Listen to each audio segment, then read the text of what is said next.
वो उसमें तो किसी ने दारू नहीं पी रखी जिसने ठोका था वो महाराज जी को सिर्फ थोड़ा सा मौका मुझे बचाने का मिल गया, धक्का मार दिया मुझमें और कुछ नहीं। गाय पहली बात तो ये पुलिस का बिल्कुल भय नहीं है। अब कल रात को महाराज जी के साथ 2 छोटे बच्चे थे। हमने 2 बंदे लगा रखे पुल के नीचे कि आप यहाँ पर हो, हम दूसरी जगह पे जा रहे हैं। तो उन बंदों ने कहा ये कंटेनर निकल के जा रहा है, छाता की तरफ जा रहा है। तो महाराज जी उनको तुरंत सूचना मिली है, तुरंत आए उनके साथ।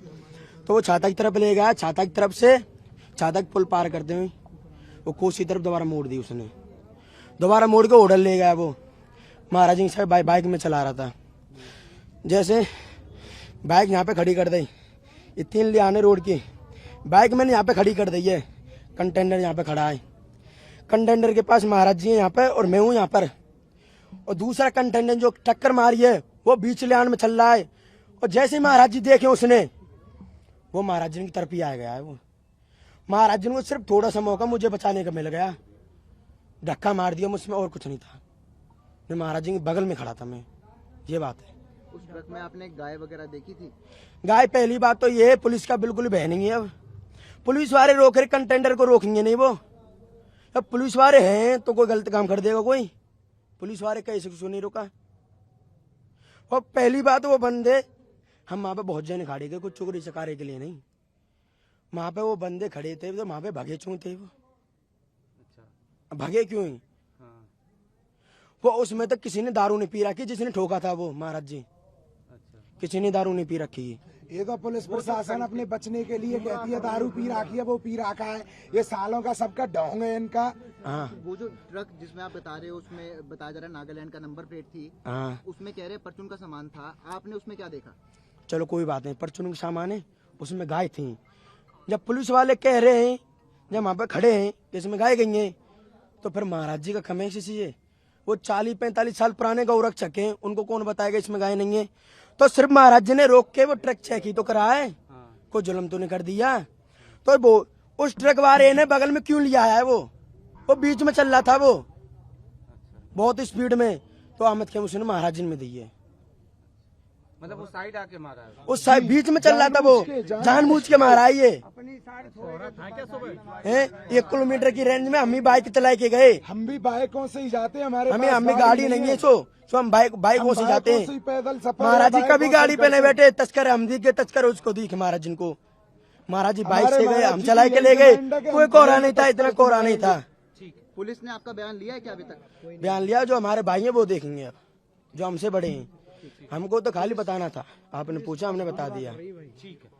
घटना ये हुई थी कि महाराज जी रोजाना रात को पहरे पे रहते थे। कल रात को महाराज जी के साथ 2 छोटे बच्चे थे। एक गाड़ी थी जिस पे शक हुआ महाराज जी को, उसका पीछा किया, गाड़ी नहीं रुकी। प्रशासन से भी मदद मांगी उन्होंने, प्रशासन ने भी मदद नहीं की।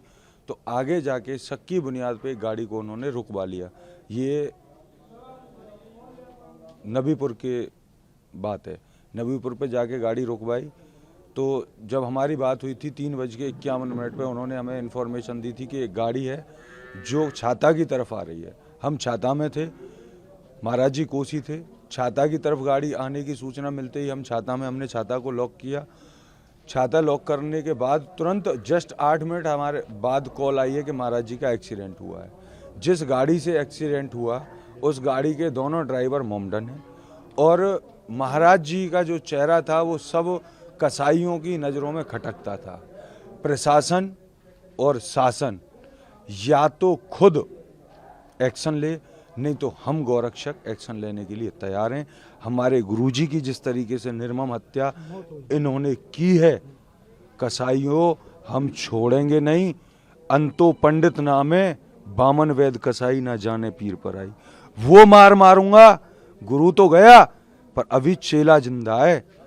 खोद खोद के ना घरों में से निकाल के मारूंगा। या तो प्रशासन करे इस काम को, अगर प्रशासन नहीं करेगा तो कम से कम महाराज जी के साथ 10,000 युवा खड़ा है। प्रशासन कितनों को जेल भेजेगा, कितनों पे प्रशासन लाठीचार्ज करेगा, कितनों पे प्रशासन NDPS लगाएगा, कितनों पे प्रशासन 302 के मुकदमा लगाएगा। हम छाती चौड़ी करके कहते हैं कि प्रशासन हम पे मुकदमा लगा, हम मुकदमा लगाएंगे, अपने ऊपर लेंगे। पुलिस का कहना है कि दोनों ट्रक की जांच की गई, जी। जिस ट्रक को बाबा ने रोका था और जिस ट्रक से एक्सीडेंट हुआ, जी, दोनों में गाय नजर नहीं आई। गाय नहीं थी उन गाड़ियों में। शक की बुनियाद, जो गाड़ी में गाय थी, जिसके लिए पुलिस को बोला गया कि इस गाड़ी में गाय है, पुलिस ने उस गाड़ी को नहीं रोका। पुलिस की जान पूछ के कोसी से कम हफ्ते में रोजाना 3 गाड़ी निकलती हैं। कोटवन चौकी के इंचार्ज की मिली भगत है। कोटवन चौकी, बठेन चौकी और जो इधर क्या नाम है मेवात में पड़ती है एक चौकी, तीनों चौकियों की मिली भगत है। तीनों चौकी कस्बा इंचार्ज मिले हुए हैं गौ तस्करों से, जिसकी वजह से गाय आए दिन कट रही हैं हमारी, और आए दिन गौ तस्करों पे। तो क्या कल भी रोजाना की तरह उनको ये सूचना दी गई थी कि कुछ ट्रक्स ऐसे गुजरेंगे यहाँ पे?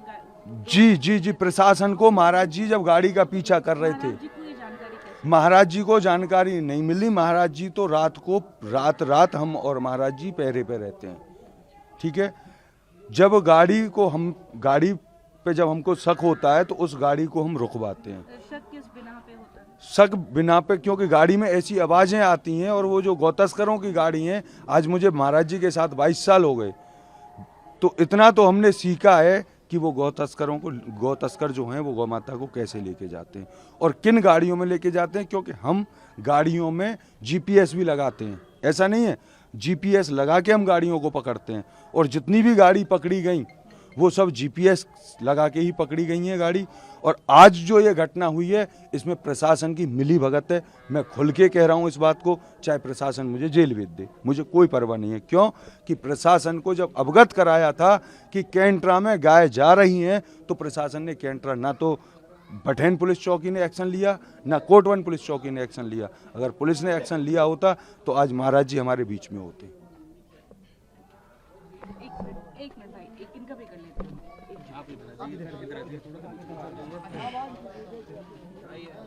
कैसे आप?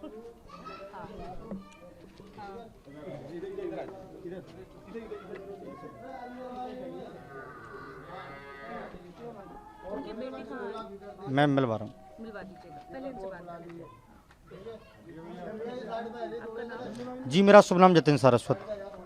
नितिन जी, जिस तरीके से फरसे वाले बाबा की मौत हुई है, जी पुलिस उसको दुर्घटना बता रही है, जी जी जी और जिस तरीके से सुबह से जो सड़क मार्ग पे पुलिस पे पत्थर बरसाए गए और इस तरह की जो घटना सामने आई है, इसको लेकर क्या कहेंगे?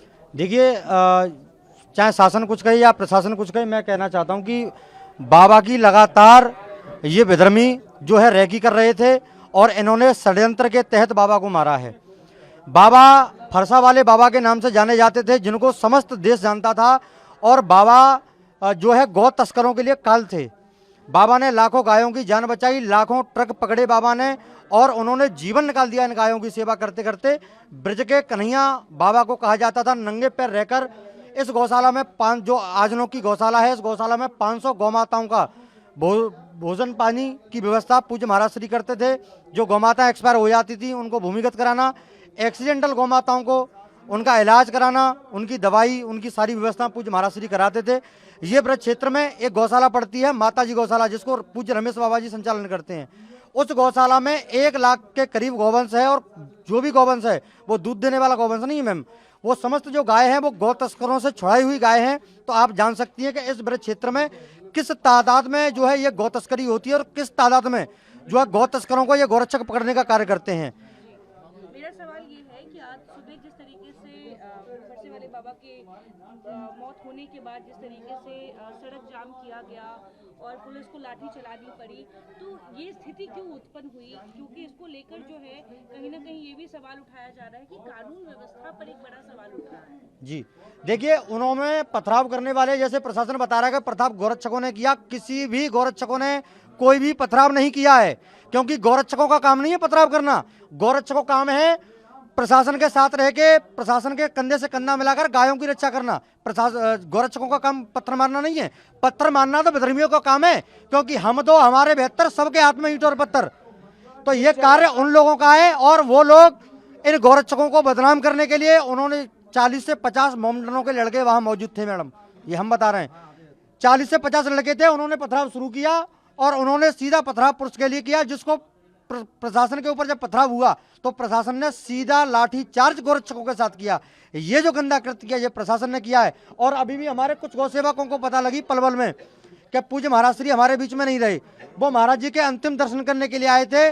प्रशासन ने उनको पुल के नीचे से पकड़ा और उन्हें ले जाकर थाने में बंद कर दिया। 40 से 50 गौ सेवक अभी भी हमारे थाने में बंद कर रखे हैं।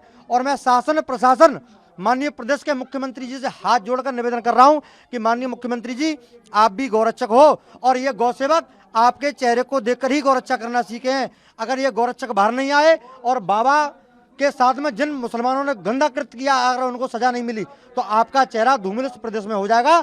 आपकी छवि को बदनाम करने की जो साजिश है वो साजिश को आप नाकाम करिए और बाबा को न्याय दिलाने का काम करिए। माननीय मुख्यमंत्री जी मैं बार बार आपसे निवेदन कर रहा हूं।